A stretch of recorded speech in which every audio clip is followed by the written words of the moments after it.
तुलना करू नका. एका वडाच्या झाडाच्या अगदी टोकावर एक लहानशी सुंदर चिमणी राहत होती. ती चिमण्यांना आकाशामध्ये उंच उंच उडताना पाहायची आणि ती स्वतःला कमी समजायची. तिला प्रत्येक गोष्टीमध्ये तिरस्काराची भावना निर्माण व्हायची.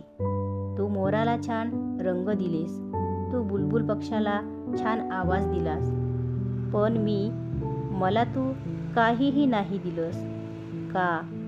तेव्हा एकदा देवाने उत्तर दिलं की तुला फक्त दुःख भोगण्यासाठी निर्माण केलेले नाहीये.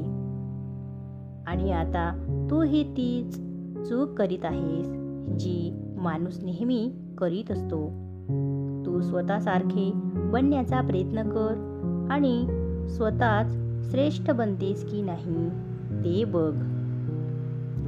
तुझं स्वतःचं वेगळेपण जाणून घे आणि तुला ज्यामध्ये आनंद वाटेल अशा मार्गाने जाण्याचा आनंद तू मिळव. तात्पर्य: प्रत्येकजण देवाच्या प्रतिमेप्रमाणे बनवलेला आहे. स्वतःची तुलना इतरांशी करू नका.